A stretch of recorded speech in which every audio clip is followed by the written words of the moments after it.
Hello and welcome back to Sonny Talk Spurs, and today I'm previewing Tottenham versus Manchester United with a special guest. Before we get into this preview, if you are new around here, please leave a like on the video, subscribe to the channel, I would greatly appreciate it. Now, let's get into the video. So today I'm joined by a good friend of mine of Football Daily and Saturday Social. He's going to probably rattle me during the whole of this video. It's Mr. Joe Thomlinson. How are you doing today, mate? Oh, mate, it's absolutely delightful to hear your voice. It is delightful to hear your voice. It's going to be even more delightful to hear your voice when it's tearful, it's depressed, it's sad. Come Saturday. It's Saturday night, isn't it? It's a Saturday night kickoff, evening kickoff. It is. Yes, and I'm going with obviously our good mate Jack as well. So are you going with Jack? I'm going with Jack, mate. I'm going. It's gonna be a good day. I'm just thinking about the day at the moment. I'm not thinking about the game. But yes, let's get into this then. Obviously, both our teams played their first game at the weekend. We got a draw against Brentford. You got maybe a lucky win against Wolves. So how did you actually find that result? Because Wolves were okay, weren't they? There's nothing maybe about a lucky result there. It was an extremely lucky result. United did not deserve to win that game. I felt like United deserved to lose that game. I think United were really poor on the day. It's been a bit of a muddled pre-season, to be honest with you, for United. There's been some up and down results. United are clearly trying to figure out how they want to play with this new look midfield with Andre Onana in the net. And it hasn't quite functioned yet. It hasn't quite clicked. It hasn't gelled. Also, the big problem remains, United still don't have a number 9.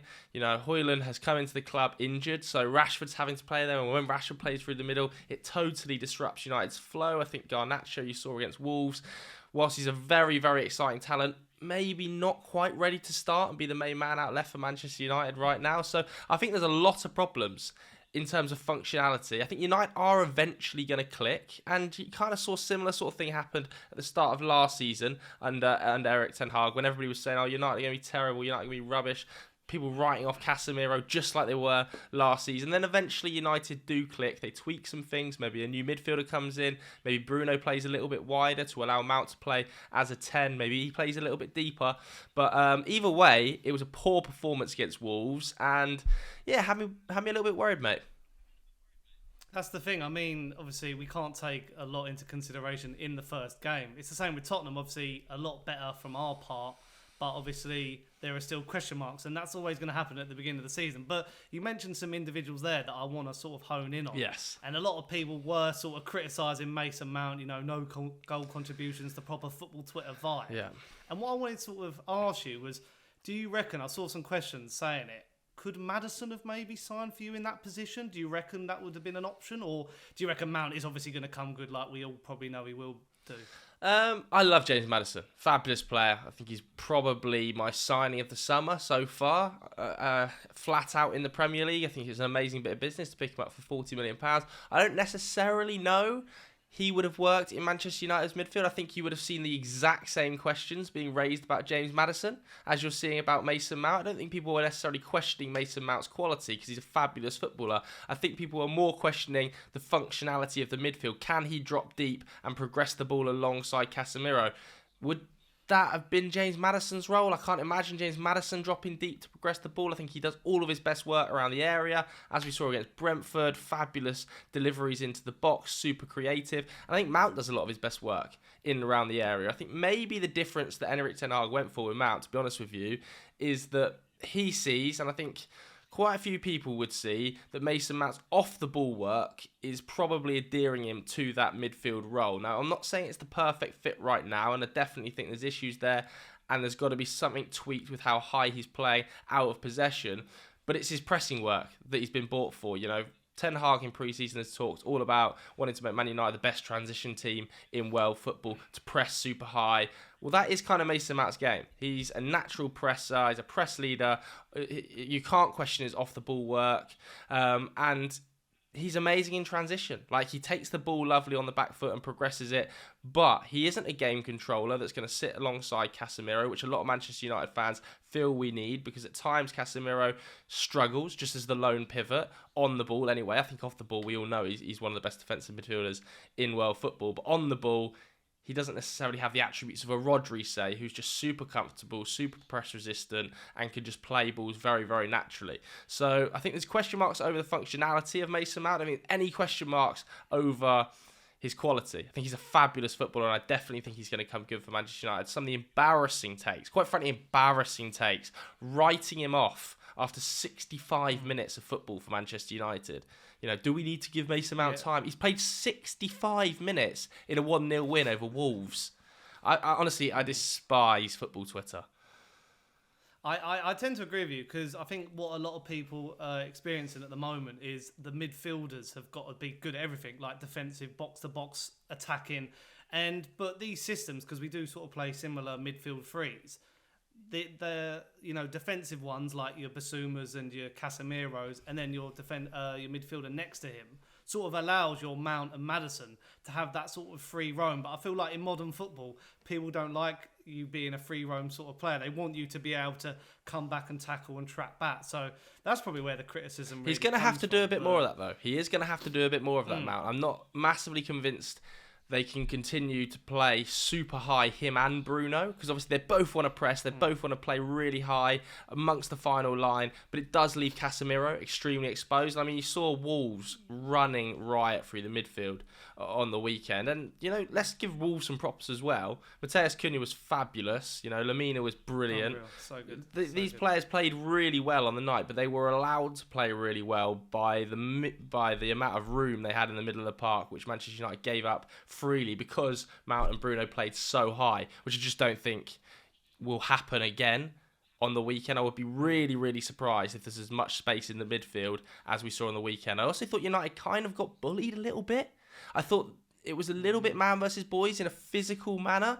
You know, I thought Anthony and Garnacho knocked off the ball too easily. We gave the ball away 81 times in 90 minutes.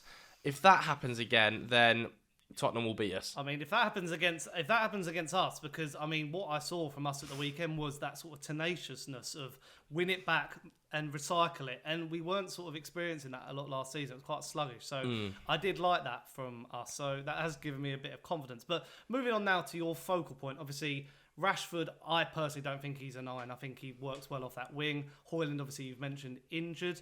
Do you wish, and obviously you've given me grief for it, do you wish you signed Harry Kane? Because I still think that would have been amazing, but obviously it didn't happen because he's now at Bayern Munich. Yeah, I think Harry Kane would have been the perfect striker for this Manchester United side. Absolutely. But we've got to be realistic about what's possible here. Just because Daniel Levy chose to deal with Bayern Munich at £100 million doesn't mean that he would have given Manchester United the same deal. In fact, I think it's extremely unlikely he would have given Manchester United the same deal to sell to a Premier League rival. I think you're just a joker if you think that. I just don't see any world in which Daniel Levy would have dealt at the same price that Bayern Munich dealt at with Manchester United. It would have been way, way more protracted negotiations. And Manchester United couldn't afford protracted negotiations in that number 9 role. You know, if they'd been in a bidding war with Bayern Munich and Harry Kane had been to in and fro in and Daniel Levy was up in the price, and you didn't know what was going on, and that had dragged on till the end of August, and he'd gone to Bayern, what would United have done? They'd have been left with no options in the number 9 role. Hojlund might well have gone by that stage because, you know, we saw interest from the likes of Paris Saint-Germain in him, didn't we, at the time. I think United couldn't risk a long, drawn-out negotiation. I don't think they would have got the same deal that Bayern Munich would have got. He's a fabulous, fabulous player, the second best number 9 in world football behind Erling Haaland, but he was not going to join Manchester United in this window. The only way he was going to come to United was on a free next summer. I think I tend to agree with you there. Like, Levy, I haven't really experienced him dealing with Premier League clubs in the last few years. I think since Carl Walker, he's sort of been a bit put off by dealing with Premier League clubs because I think, well, they know he's a tough negotiator and he just doesn't want to be mugged off, to put it into, like, you know, normal terms. But yeah, I think you're right. I mean, I think a lot of people are giving Hojlund stick. I think he is going to come good. He is a good option. Again, how quickly are people writing him off? They've written Mason Mount off after 65 minutes, and Hojlund hasn't played a minute for the club, and he's been written off. Isn't that just this summer, though? Isn't that just summer? Because I felt like I saw people say that about James Maddison. James Maddison was, he's so good. Nobody was writing off Maddison, Snelling. But they were like, they got him. He got Leicester relegated. Oh, is he good enough for like? And it's like, I think because of the Kane stuff as well. Because Kane's obviously left. They're like, oh, it's all on him now. He's a vice captain. But I still think he's going to be good, and I'm glad you did call him the signing of the summer. But moving on now to bargain of the summer. I goalkeepers, don't necessarily think he's. Well, did I say signing the summer? I might well have said signing the summer. You did say signing the summer. So yeah. But anyway, yes. Moving on to goalkeepers now. Obviously, you've been quite vocal to me about Vicario. But obviously, you've got Onana. Both made headlines at the weekend for maybe being a bit rash. Vicario was quite feeble on the ball. What have you made of their debut so far as well? I think Vicario was a bit nervous. I think you could just tell he was nervous. First Premier League game, and he hasn't played at that super high level that people are watching every single minute thing that he does. In the same way that Onana has. Onana's experienced that, he's played in Champions League finals. That level of scrutiny, I don't think Vicario has come across yet. So he probably was naturally going to be a bit more nervous than Onana, who's been there and experienced that high-level pressure. But I think he did okay, Vicario. Looked a bit dodgy on the ball, but, penalty and the other goal, not really his fault. Mickey van der Ven kind of probably gets into an awkward position, can't quite sort his feet out. I'm not entirely sure it was going on target either way, and it kind of stitches Vicario up. As for Onana, I thought Onana was behind Wan-Bissaka, Manchester United's best player against Wolves. I thought he was good on the ball, as you would expect, but I thought his shot stopping was really, really solid. Obviously, a head loss moment.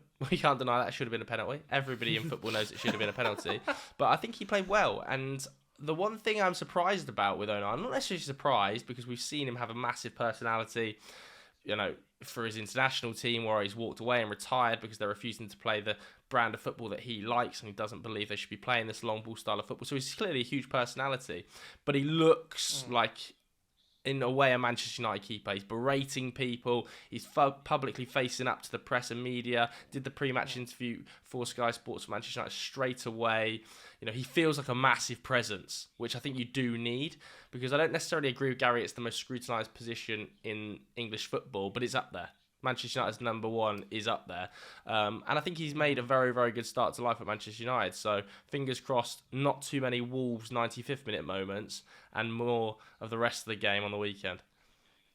Yeah, I agree. I think, the way there was like a 5-minute spell where he was constantly asking for the ball back and he was popping it out. Yeah. And they weren't really giving him options. It was like watching a five-a-side game. No one was giving him any options. And it is just nice to see some of his passing range. And they showed, I remember on Monday Night Football, they showed a graphic of his passing compared to De Gea. So all in all, I think it's a good swap if you think about it. I think people who said De Gea should have stayed are a bit clueless. Same with Vicario. I watched Vicario. I think his passing is good. Obviously, I knew he was nervous, but compare that to Lloris. The way we're passing around the back after a couple of games after under Ange is so much better, because Lloris was like, you have your heart in your mouth, and Eric Dyer, they're just not good enough at passing around the back. And that's the way Ange wants to play. He wants to have a lot of the ball. He wants to have a lot of possession. So yeah. I think we just got to be patient. As you say, like a goalkeeper, they're just going to seems to come around to this, going to get scrutinised. It's one of the hardest positions on the pitch. If you make a mistake, it probably leads in a goal. It's just the way it is. But yeah, again, people on football Twitter are just harsh as always. But I want to now talk about the game itself. What do you reckon when it comes to battling? Who are you excited to see go head to head in this game? Obviously, Maddison in the midfield, quite an interesting battle. Some of our defenders coming against a top team, our first top team this season. What are you excited to see? Yeah, well, I think from a Manchester United perspective, I think I'm most excited to see. I would not be at all surprised if United moved Rashford back to the left and kind of rushed Anthony Martial back to a level to try and play through the middle. I think Marcus Rashford up against Emerson Royale on that left-hand side for Manchester United is where there should be opportunities. I think even against Brentford in that game against Spurs, the biggest holes that I could see were direct long diagonal balls played in behind the fullbacks who were playing extremely narrow. Emerson Royale effectively inverting into a central midfielder at times.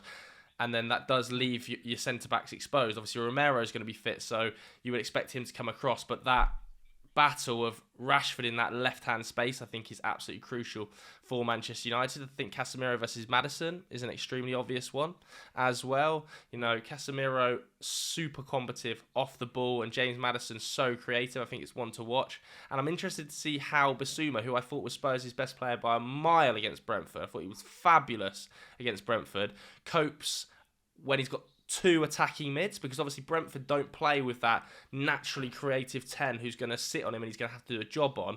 So when it's Mount and Bruno up there, you know, Skip might have to drop a little bit deeper to support Bissouma so that he's not kind of get doubled up on by Bruno Fernandes, because you can't allow Bruno Fernandes even 2 yards of space in the half spaces. We saw it against Wolves, didn't we? The one time where he picks the ball up in the half space, that fabulous little dink ball over the top to Wan-Bissaka who opens up the game. I think Bruno versus Bissouma, Rashford versus Emerson Royale, and then you'd have to say, wouldn't you, Casemiro versus Maddison, because Maddison's just so exceptionally creative. That's the thing with this game. It is a proper I really don't know what's going to happen, because you compared some of our performances last season where we proper sat back and countered teams, and we might have nicked a goal here and there, but it was just woeful football. Whereas now you are a bit optimistic in the sense of we're going to go at teams, but then because of our defensive situation, you're going to dominate the ball against us. You're going to dominate the ball against us, and I think that absolutely, yeah. United are going to want you to dominate the ball against us. United do not want the ball. United are better without the ball. They always are better without the ball. This team, I think United will be perfectly happy. In fact, they'll probably try and allow you to come onto them. They're going to try and draw you onto them and then just look to burst counter-attacks constantly, test your back four. How does Cuti Romero do when he's dragged out wide? How does Mickey van der Ven do when he's dragged out wide? What does Emerson Royale look like running backwards? I think those are the questions United are going to want to ask. They'll probably sit a little bit deeper. I don't think the high line will necessarily be there. And then they'll look to transition as quickly as physically possible through Mount, Bruno, Rashford, Anthony. Maybe Martial, Garnacho might come on in the second half to try and have an impact. So I think that's how United are going to try and play the game. I think they're going to give you as much of the ball. I think you're going to dominate possession. I think 60-odd% of the ball. Yeah, that's the thing. I mean, as I say, as I'm going, I am quite excited. But again, with the atmosphere at the club as well, and will Daniel Levy be there? It's hard to know. Are we going to be? There's a protest, isn't there? Are you protesting? That's the thing. I don't know. Shall I get my flag out? Me and Jack with the flag at the front or something like that? Get your bed sheet out, Enik out on it. In big red paint. But before I get your prediction for the game for score, I just want to have a little chat about predictions where it comes to the rest of the season for Tottenham and United. How do you see us sort of developing and finishing? Same with United. Where do you reckon they could? I did my 1 to 20 last week, and it was kind of on the day that Kane left. So maybe I was a little bit emotional about Kane leaving and a little bit jazzed up. I had you ninth. Without Kane, 8th last season, take 30 goals out. But having seen you against Brentford, there's a lot of pressure on Richarlison. Richarlison's got to score 15 plus goals this season, because if he doesn't fire, there's just not the striker to come in and have an impact. Like if Richarlison gets injured, who plays through the middle? And I've got a similar. I mean, you've got Dane Scarlett, or you've got Valise, the new striker, who apparently isn't ready. Ange just said he's not ready yet. So, and Dane Scarlett's not going out alone because of that. Same question kind of goes to Bissouma. Bissouma's so crucial against Brentford. If he gets injured, I think it's quite a thin squad. Spurs. There's some good quality in that first 11, and Ange is definitely going to have you playing an exciting brand of football, an attractive brand of football. You're going to pop the ball around, lovely, and there's going to be some games you crush teams. But I just wonder, one or two, Bissouma's injury record isn't great. So, if he gets injured, that's immediately a problem. The Hojlund transfer to Atletico Madrid is kind of stalling. It's hanging around in the background, isn't it? I understand Mateta Sarr can play there, Skip can play there, but maybe not to the quality Yves Bissouma plays there, and same for Richarlison. If Richarlison gets injured, I don't know who. I don't think you can play Dane Scarlett through the middle for 15 games in the Premier League. I would be surprised at that. So maybe I'll up you to 7th, in around there. I think that's all right. I think that's good for a first season as well, because I think what we'll do is, in that scenario, I think we'd put Son through the middle and probably play Solomon. I'm advocating for, I think we need another midfielder, especially if Hojlund leaves. I don't think he's comfortable to play a 6. Mm. I think we do need another winger / striker. You need a 9. Got to get another 9 sure through the door, available. surely. I'm just not sure who's available. I've seen Martinez links today, Lautaro Martinez, but I just can't see that happening. It's sort of pipe dream territory. And then we still need another centre back, I think, because we're literally again another injury away from Erik Dyer and Davison Sanchez. And we saw when Davison Sanchez came on at the weekend, it's sort of he looks okay, better under Ange, but that's not saying much. But it's still not he's still not perfect. Like he's still not good. But yeah, and as for United, still tip them for top 4, 3. Yeah, I think United should. I mean, United should absolutely be getting top 4. You know, they finished 3rd last season. Haven't lost anyone in the summer. In fact, the players that have been taken out of the squad or like removed, you think of like the likes of Fred. You know, I don't think are massive losses for Manchester United. They've recruited well in Mount and Onana. I think they're both upgrades in the midfield area. There's a lot of pressure on Hojlund to score goals, but they should be finishing top 4. A team that finished 3rd last season and have added those players with the amount they've spent over the last few years and under Erik Ten Hag in particular, I don't think there's an excuse not to be finishing in the top 4. So I'm going to stick with my prediction of 3rd, but TBC on how that midfield starts to function and whether Hojlund hits the ground running. Yeah, I think I'd go for 3rd as well. I think Liverpool have shown at the weekend they're still a midfielder away from challenging you and further up the table. But finally, what are your score predictions then? How do you see it going? I'm going to go 2-1 United. I think you will score maybe a Maddison free kick or a Charlison header from a Maddison free kick. But I think United on the counter, you know, they were terrible away from home against the top 6, you've got to remember, and against the top 9. I think only 1 point away from home against the top 9 last season, which was the worst record in the league. And that came against Spurs. Like, United was so bad away from home last season. I'm going to go 2-1 United. But it could easily swing the other way, man. Like, if United start badly, they crumble. And it could end up like 3-0 Spurs. That's the thing. If we play like we did at Brentford with a bit more solidity at the back, and you play like you did against Wolves, I fancy us to maybe get something. But I personally think 1-1. I feel like you're going to frustrate us a bit. We'll probably have a few chances, and then you'll just nick one, maybe against the run of play. That's how I personally see it going. But who knows? Who knows? You can never predict this stuff. We talk about it all the time, but you can never really predict what's going to happen. I'm going to clip that out for the WhatsApp chat. I'm going to clip that moment out for the WhatsApp chat when you are hammering me on Sunday after winning, and I'm posting my prediction of 2-1. You've beaten us 3-0. You post my prediction 2-1 in the WhatsApp group. I'm clipping out that exact moment where you say you can never predict these things.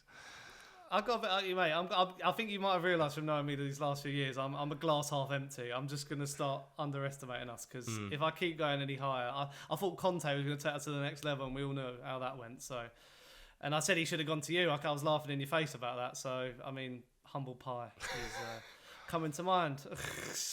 I'd like to say a massive thank you to Joe for jumping on the channel today. If you want to check him out, obviously head over to Football Daily and Sky Sports on YouTube. And obviously, let me know in the comments down below, what are your predictions for the games? How do you see it going? What do you make of Man United season? What do you make of their transfer window? What do you make of Tottenham season? And obviously their transfer window as well. And if you are new around here, please leave a like on the video, subscribe to the channel. I've been Sonny Talk Spurs, and I'll see you again pretty soon.